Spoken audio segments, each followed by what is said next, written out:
శ్రీమాత్రే నమః. మిత్రులందరికీ శుభోదయం. ఈరోజు శ్రీ క్రోధినామ సంవత్సర ఆషాఢ శుద్ధ దశమి మంగళవారం. ఈరోజు దశమి సాయంత్రం 4:59 వరకు ఉంది. తదుపరి ఏకాదశి. ఈరోజు విశాఖ నక్షత్రం. ఈరోజు జూలై 16, 2024 తేదీ మంగళవారం. ఈరోజు వజ్రం ఉదయం 7:54 వరకు ఉంది. మరలా తెల్లవారుజామున వజ్రం 4:08 సూర్యోదయం వరకు వజ్రం ఇవ్వడం జరిగింది. దుర్మూర్తం ఉదయం 8:13 9:04 వరకు కూడా దుర్మూర్తం ఇవ్వడం జరిగింది. ఈరోజు పంచాంగరీత్యా ఈ రకమైనటువంటి ఫలితాలు గోచరిస్తున్నాయి. అలాగే ఈరోజు నక్షత్రమైనటువంటి విశాఖ నక్షత్రం ఎవరికి తారాబలం కుదురుతుందో మనం పరిశీలించినట్లయితే భరణి,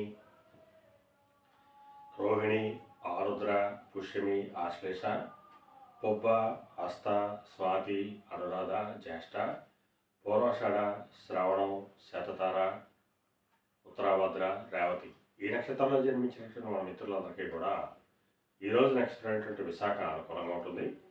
అందువల్ల ఇప్పుడు చెప్పుకున్నటువంటి నక్షత్ర జాతకులందరికీ ఈరోజు శుభకరంగా ఉండే అవకాశం ఉంది. అలాగే ఈరోజు రాశి ఫలాలను మనం పరిశీలించినట్లయితే మేషరాశిలో జన్మించిన వాళ్ళకి అతి సామాన్యంగా ఉంటుంది. ఆరోగ్యభంగా ఏర్పడుతుంది. కార్యటంకాలు ఏర్పడతాయి. ధనవ్యయం కలుగుతుంది.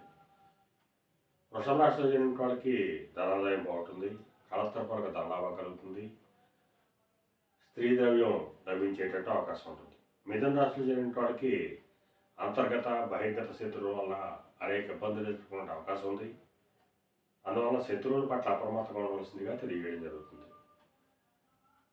కర్కాటక రాశిలో జన్మించిన వాళ్ళకి సంతానానికి సంబంధించి శుభవార్తలు అంటారు. వారికి సంబంధించి తీసుకున్న నిర్ణయాలన్నీ కూడా ఈరోజు సంభవమయ్యేటట్టు అవకాశం ఉంటుంది. సింహరాశిలో జన్మించిన వాళ్ళకి ఆకస్మిక ప్రయాణాలు చేయవలసిన అవసరం ఉంటుంది. అటువంటి ప్రయాణాల్లో ప్రమాదాలు ఉంటాయి కాబట్టి తగిన జాగ్రత్తలు తీసుకోవాల్సిందిగా తెలియజేయడం జరుగుతుంది.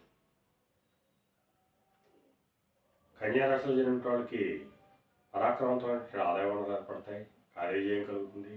ఈ తలపెట్టినటువంటి ప్రతి కార్యం కూడా విజయవంతంగా పూర్తయ్యేటట్టు అవకాశాలు ఉంటాయి.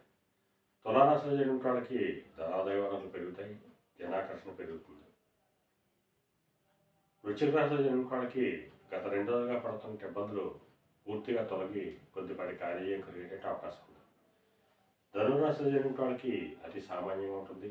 ఆరోగ్యవంగా ఏర్పడుతుంది. కార్యటంకాలు ఏర్పడతాయి. ధనవ్యయం కలుగుతుంది. మకర రాశిలో జన్మించిన వాళ్ళకి చేసేటువంటి వృత్తి వ్యాపారాలు లాభసాటిగా సాగేటువంటి అవకాశం ఉంటుంది. కుంభరాశిలో జన్మించిన వాళ్ళకి నిరుద్యోగులకి ఉద్యోగ అవకాశాలు పెరుగుతాయి. ఉద్యోగస్తులకి ప్రమోషన్ కానీ ఇంక్రిమెంట్ కానీ వచ్చేటువంటి అవకాశం ఉంటుంది. మేన రాశిలో జన్మించిన వాళ్ళకి పితృరాజధానికి సంబంధించిన శుభవార్తలు ఉంటారు. పితృవర్గీయులతో అయిన విభేదాలు ఉన్నా విరోధాలు ఉన్నా అవన్నీ కూడా సమస్య పోయేటట్టు అవకాశం ఉంటుంది. ఈరోజు ద్వాదశ రాశి యొక్క ఫలితాలు ఈ రకంగా తెలియజేయడం జరిగింది. అలాగే ఈరోజు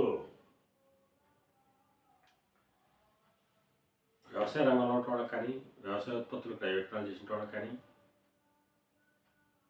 ఎలక్ట్రికల్ రంగంలో ఉన్న వాళ్ళకి కానీ ఎలక్ట్రికల్ వస్తువులు క్రయ విక్రయాలు చేసిన వాళ్ళకి కానీ ఈరోజు మిక్కిలి శుభదాయకంగా లాభదాయకంగా ఉండే అవకాశం ఉంది. అలాగే ఫైనాన్స్ రంగంలో ఉన్న వాళ్ళకి కానీ బ్యాంకింగ్ రంగంలో ఉన్న వాళ్ళకి కానీ మధురైనటువంటి వస్తువులు క్రయ విక్రయాలు చేసిన వాళ్ళకి కానీ ఈరోజు మిక్కిలి శుభదాయకంగా లాభదాయకంగా ఉండే అవకాశం ఉంది.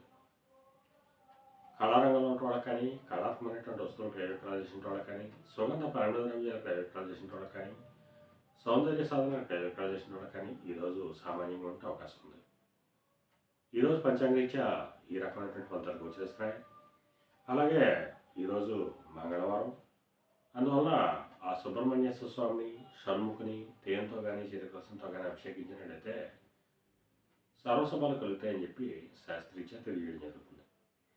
అలాగే ఈరోజు లేత ఎరుపు రంగు వస్త్రాలు కానీ లేదా దవడ వస్త్రాలు కానీ ధరించినట్లయితే సర్వశుభాలు కలుగుతాయని చెప్పి శాస్త్రీత్యా తెలియజేయడం జరుగుతుంది. అలాగే ఈరోజు అదృష్ట సంఖ్యలుగా 1, 5, 6, 9 తెలియజేయడం జరుగుతుంది. ఈ అదృష్ట సంఖ్యలు కలిగినటువంటి మన మిత్రులందరికీ కూడా ఈరోజు అంతా శుభకరంగా ఉండే అవకాశం ఉంది. అలాగే మన శుభోదయం కార్యక్రమంలో మనం కలుసుకుందాం. అంతవరకు మన మిత్రులందరికీ మరొకసారి శుభోదయం. ఇట్లు మీ పెద్దబాబు సిద్ధాంతి వలల మామిడాడ.